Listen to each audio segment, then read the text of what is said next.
It's fair to say that since Donald Trump became American president on January 20th, that he has shaken up the global economy with his tariff wars and basically his attack on the rules-based trading system that's been in place since at least 1945. Canada's response to the tariffs, the threats of annexation, becoming the 51st state, has been basically threefold. So first of all, there's going to be programs to assist affected industries like the auto sector. Secondly, instead of Prime Minister Mark Carney was very clear. We're no further integration of the Canadian and American economies. We are now going to look at exporting more to Europe and to Asia. So we're going to look for new markets, new trading partners. And three, we're going to do trade with ourselves because there have been barriers to prevent interprovincial trade for decades. This has been on the radar for a long time, and it took the political will created by Donald Trump in order to get us to actually get off our duffs and do something about it. But within the energy media community, there's a fair amount of expectations. Expectations are high that greater interprovincial trade amongst the provinces, free trade, as it were, will lead to very significant economic benefits. Well, there's a new TD Economics report out today called The State of Play on Interprovincial Trade. It's written by economist Rishi Sondhi, and I'm going to go through the report for you because it's a very good primer on interprovincial free trade, what it can do, what it can't do, where we're at, it's the results will be much more modest than you might have expected. So let's start with just some basic backgrounds. So some premiers, I'm looking at you, Alberta Premier Danielle Smith, have claimed that there could be gains from interprovincial free trade as much as $200 billion. Unfortunately, the Bank of Canada estimates that only 0.2% annual increase in Canada's potential GDP for any kind of significant reduction in the trade barriers. And furthermore, the TD Economics report says that two-thirds of firms that are already trading interprovincially have basically found that there are no barriers at all.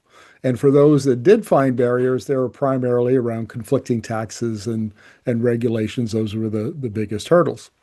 So the takeaway is that we have inflated our expectations. The benefits of and the hurdles that were actually there.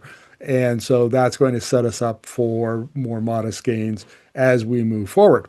So what have we done so far on interprovincial trade? Interprovincial trade, we'll give you some stats on it, first of all. So it's 35% of the national GDP in 2023, which is down about 3% from 10 years ago.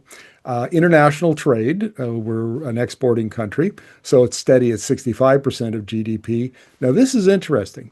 Some provinces, interprovincial trade is more important than others.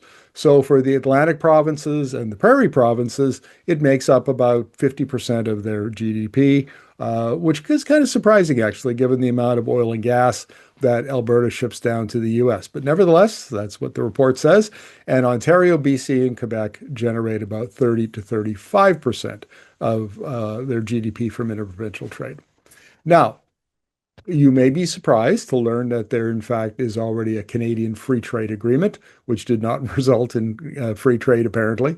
It's between the federal, provincial, and territorial governments. It's been in force since July 1st, 2017, and it replaced the previous agreement. So we've been at this for a while. Since the Trump came in and the announcement by the Prime Minister, all the provinces have taken some steps to dismantle trade barriers, some provinces more than others. And of course, there's been the ongoing Canada-US trade tensions. I mean, who doesn't the U.S. have trade tensions with these days? And that's been a spur to action. So what kind of progress have we made on removing those trade barriers? Now, the Ontario has made the most significant strides. It's eliminated all the party-specific exemptions under the Canadian Free Trade Agreement, and it's got a framework for direct-to-consumer alcohol sales, and it's eased rules around labor mobility, especially around healthcare professionals. So that's the province that's out in front of the pack. Alberta, Saskatchewan, no legislation yet, but there have been some very high profile and memorandums of understanding with other provinces toward trade enhancement, including one with Ontario. And then I think Manitoba joined it, Saskatchewan joined it. But a lot of talk, but not a lot of action yet by governments in Alberta and Saskatchewan. And this is kind of a pattern, frankly. As someone who gets is on the Alberta press release list, I get them and they just they churn out press releases bragging about what they do, and the bragging never measures up to the actual results. Here's another example. On British Columbia, it enacted what's called mutual recognition of goods and services. So what that is an agreement between provinces to accept each other's standards, certifications, regulations for goods and services without requiring duplication. That's been a long-standing complaint. Manitoba essentially did the same thing and also eased labor mobility for some licensed trades. We're going to talk about Quebec and the Maritimes in the interest of time. So what we've got is the inflated expectations. Experts like the Bank of Canada say that the gains will be much more modest. We've got the provinces agreeing that they would free up, they would enter into agreements between each other and live up to the terms of the Canadian Free Trade Agreement. And they're slowly making progress. And it doesn't look yet like there's been a big increase in actual trade. So gains are less than the public expected. My takeaway from this is that, yes, this is a good thing to do. I mean, there have been economists who have done studies, and the benefit is undeniable. But this is not a nation-building project. This is almost, I wouldn't call it a housekeeping project because the benefits are too big for that. But nevertheless, this is not going to get us over the hump. This isn't trading amongst Canadians is not going to offset any losses or significant losses from our trade that we might lose with the United States. And the important thing is that there's another point I want to make here is that the strategy that we've announced in response to the U.S. Is long-term to meet short-term challenges. And I guess the support we're providing for industries is immediate. So that's good. But building free trade within Canada is going to take years. Building new export industries or building new infrastructure that will enable us to export to other markets, developing those markets, that's long term.